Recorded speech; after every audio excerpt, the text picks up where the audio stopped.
my God! Did you see what XQC said about Mizcamp when he reacted to Hassan's reaction video about Sniper Wolf's tweet about Ludwig's video on Asmongold's short and how World of Warcraft is, kind of stupid, I guess, or something? I didn't really actually listen to the original point. I gotta make a green screen reaction TikTok about this and not say a single word! I'm just gonna stare blankly into the camera while I play someone else's video! Hey guys, welcome back to Scrolling Reddit, and today we're gonna scroll Reddit and look at things other people made. Let's just jump into it. Did you see the new drama? You gotta watch this new TikTok reaction! Oh my God, spill the tea! I got a tweet about this!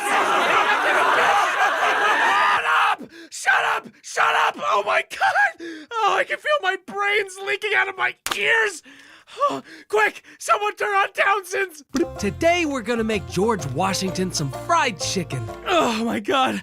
I can feel it healing me. Thank you. What is up, my little goblins and ghouls? It's me, a somewhat circular internet guy making internet videos talking about other internet people making internet videos, and I, for one, feel sick. I'm aware this isn't an overwhelmingly uplifting topic for a video, but I gotta get this shit off my chest, man. I genuinely have real fears about how current internet video content is created, distributed, consumed, and replicated, and the general direction that the average aspiring creator is headed. I feel the actual act of creation is slowly being damaged over time, and before you say anything, no, I'm not putting only animators on some infinitely tall, sanctimonious pedestal. We chose the worst content genre, and it unfortunately takes a lot of time, blood, sweat, and tears to make anything. Mostly the tears part. The desire to become an influencer, Oh, sorry, I just thought of that term. has never been more colossal, and the routes in which individuals will take to achieve that has never been more accessible. And with that, you'd think the quality of the content would skyrocket with the heightened output, but I think we've seen quite literally the exact opposite. But do not get it twisted. There are absolutely outstandingly talented creators popping up on every corner of the internet at all moments of every day within every genre. I'm not some jaded old man pissing up at the clouds and wondering why it's raining. Ah, curse you, weatherman! But the platforms people make content on, especially TikTok, and we'll get to that, are often predatory at best and extremely damaging at worst. And these problems are inflated even more when we realize how content gets recommended and in front of your eyes to begin with. Let's start with vertical content as a medium. Vertical videos are now the single most consumed form of digital entertainment in the world by a long shot. It has completely cannibalized almost every single form of digital content entirely and has now landed as the main form of content you're probably going to see on a day-to-day basis. Vertical short-form content as a medium was designed to function like a bag of chips, extremely easy to consume with one hand, no thought is really put into ingesting them, and you'll often find yourself eating way too many and probably feeling bad by the end of it. Vertical videos obviously cater to your scrolling thumb. Give me a break, please! You can swipe through hundreds, if not thousands of videos extremely fast, but this also created an awkward tall aspect ratio, which, by the way, after so many reposts, can make the most horrible watching experience ever fucking created. These videos are also meant to be short, usually between 15 to 60 seconds. Even though some of the vertical content apps are trying to move away from this rule, we still see that the majority of the content remains in this zone. All in all, this form of content is meant to beam thousands of videos a day into your little brain holes, which by design will more than likely mostly consist of low quality, low effort videos that you'll forget about extremely fast. And that's sadly understandable. Honest question, why would you spend a ton of time making one of these videos if it's probably gonna get scrolled past or even watched entirely, forgotten about, and buried under 500 other videos in that same hour? Answer is, you don't. That's the name of the game. Sure, there are some incredibly talented creators making high concept, high effort content on these platforms, and I'll link some of my favorites in the description, and I myself try my hardest to make sure everything I make is high quality, funny, and worth watching, but that's incredibly rare on these platforms. Now, of course, I'm not some prude that thinks only the most amazing content should exist on the platform. I mean, whew, boy, you're watching one of my videos. I know, buddy, I know, let it out. But what this effect does is shoehorns users into making as much content as humanly possible, but there's only a few ways you can reliably do that, the most popular one being theft. Funny sound bit or joke someone else made? Use it! Someone else's funny video? Put yourself in front of it. A popular bit or trend? Steal it one for one. Freeboot entire videos and react to freebooted videos. Yoink an entire audio clip you didn't make, add a text-to-speech voice and some fucking GTA 5 gameplay or Subway Surfers, and rot your viewer's brain until they become a pile of sludge. Stop right there, Circle. We're the argument police. Argument police. And your argument is stupid. Are you honestly saying that this sort of behavior hasn't always been apparent in the content space? Hey, officers. Take the wife somewhere nice, okay, Ted? We've all had our differences, right? But we can all fucking agree that this is bullshit, right? What is that? This is Instagram Reels recommending, encouraging, and auto-generating a video for me using someone else's video formula and slapping on an audio I didn't make to post and call my own. Jesus Christ. And I want your badge number, rookie. I've never seen your face before. Where's Georgie, huh? You know, his old partner? Don't you bring up Georgie. You know what happened. I can speak about him as much as I'd like. You know damn well I loved him too. Theft, stolen ideas, freebooting, unoriginal material, and everything in between has existed since dinosaurs were objectively the best subclass to spec into as a child. But I want to play with trucks. We are learning about the plesiosaurus. But never has video manipulation and theft been as encouraged and easy to access as it is now. Oh, that joke you saw was funny? Click this little button, steal the entire thing, and do it yourself. Often you'll get more views than the original. And even if you use the unconventional classic forms of theft, it's still completely encouraged because they don't combat it whatsoever, and flagging stolen videos literally does nothing at all. Me and my friends have tried on hundreds of different occasions to stop this blatant stealing and identity theft, and TikTok refuses to do fucking anything. I mean, look at this bullshit. Fuck! Do you know how many times I've had comments on my videos asking me where the original audio came from? Me! It came from me! It came from my lungs and my heart! Almost every app has multiple features specifically designed for streamlined theft, reposts, remakes, and freeboots. TikTok obviously being the absolute worst offender here. It's easy to access, it's shoved in your face, it's put into targeted ads, and it continues to push the idea that anyone can become rich and famous through just a few simple taps. Take it from someone that makes videos for a living, including mostly really short ones. This mindset that anything and everything is free game, stealable, reactable, and that you should do all of these things, and if you do it over and over again, you'll become a super famous content creator, is straight up predatory, especially on these apps where there are so many impressionable Play-Doh-brained children.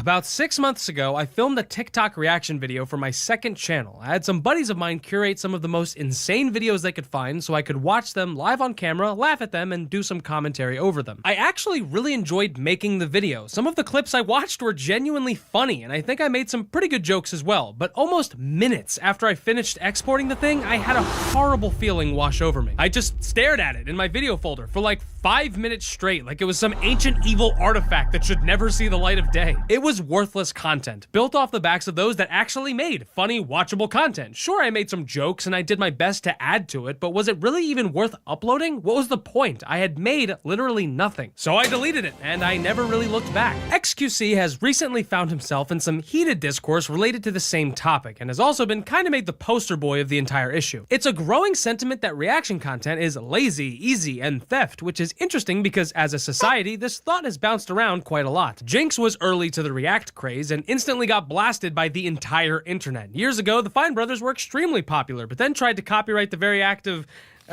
being a human with human emotions. That mixed with some horrible other shit, they then fell into a downward trend and faded into the void. But now it's 2023, and reaction content couldn't be more popular or more divisive if it tried. You'll now find hundreds of thousands of clips of every creator live streaming YouTube and watching other people's content. Often not even speaking, sometimes eating food, and the hilarious worst one is when they get up and leave entirely, leaving the video to play on their channel with zero added input. XQC has been called out for this numerous times, and this started a wave of people in general calling out this form of content. On the other side, you have those that argue that this is a good thing and it bolsters and inflates smaller creators when they've been seen by such a massive audience. But this has been proven to be false most of the time. It's very rare that these smaller channels receive any significant bump, and it often actually scraps many chances of you organically watching the original video yourself, because why would you watch an hour-long video with a Twitch streamer and then rewatch that same video again by yourself? Ooh, I bet you guys know the answer. Say it with me now. You won't! what? Now, of course, XQC isn't the problem. No single person is the issue. It's a multi-headed hydra. Sniper Wolf probably being the biggest and most fucking annoying head of them all. Her content is genuinely the most deplorable, shameful, most embarrassingly vile, blatant theft on YouTube. She will fully steal popular videos, crop out the watermark, not give credit, and then often steal the top comments from that video and call it her joke. She hit it with a Hadouken. The powers of my theft are infinite! It's gotten so bad that Jax Films has created a parody channel where he does Sniper Wolf bingo streams and predicts what she'll say because her disgusting theft content is so formulaic and predictable. This is Sofo Antonio shit on steroids, people. Come on, why have we fallen so low? Data breaches, extremely predatory algorithms, hashtags and trends that prey on negative emotions, attention span killing frameworks, and some of the worst misinformation, and the NPC fetish trend put aside for a moment, TikTok and many of its wannabe clones has permanently changed the landscape of content creation. But let's slow it down, let's take it back a few steps and throw it back as well.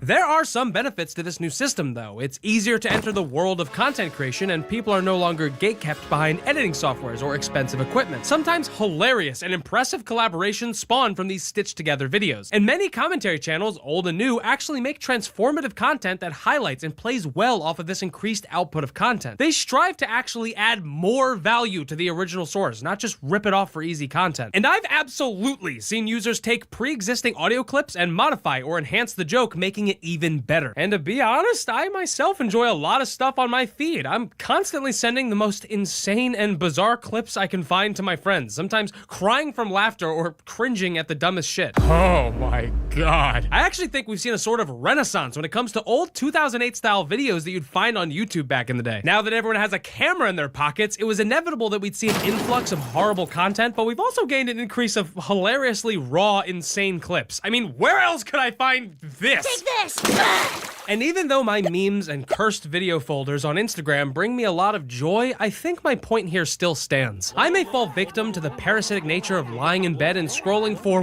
way too long, but I still don't think this new world of content creation is necessarily a better one. We used to kind of have two separate digital hubs for everything, one being social media, where you could say or post literally anything, and it kind of didn't matter, and most of it wasn't worth reading, but it wasn't really meant to be. Then you had content creation platforms like YouTube or Twitch, just to name a few, where at least the elevator pitch was to at least strive to make content that's worth watching.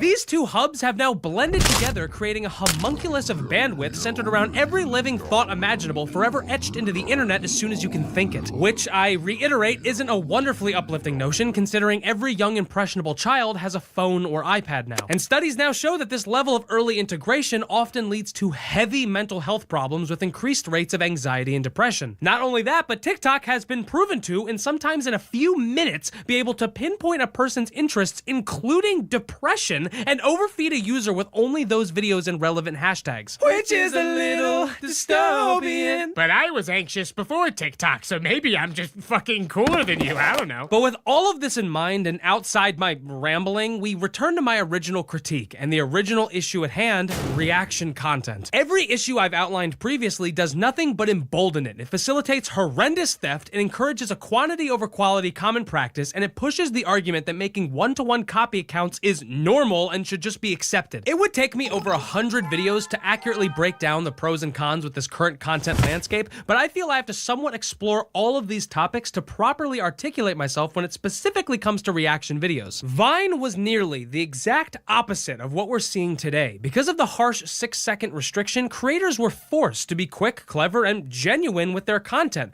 That paired with a simple UI and barely any content creation features, we really did have an influx of people at least trying their hardest to be as creative as possible. Necessity is the mother of invention, and the road less traveled is usually a bumpier one. Oh, what the fuck is that thing? Oh, hey, people don't really come by here that often. But I promise, if you want to make stuff, it'll always be far more fulfilling, even if you don't see the stupid number go up, which frequently is artificially inflated on these apps anyway. Now I'd like you guys just to try a little exercise exercise for me. Scroll your feed for 10 minutes and really take note of how many things you see that are 100% originally created and get back to me with the results. Next, if you make content on any platform, challenge yourself to make something totally original. It can be super simple. Just make it yourself. Don't steal an audio clip or a joke or an easy trend from someone else's video and add fucking Family Guy clips to it. Make something with your own damn hands and be proud of it. In short, I hate reaction videos. I hate the current lazy reaction culture so much it drives me freaking crazy. But maybe the entirety of my anger stems just from that fucking annoying TikTok voice. This is Somi when I steal Circletoon's videos.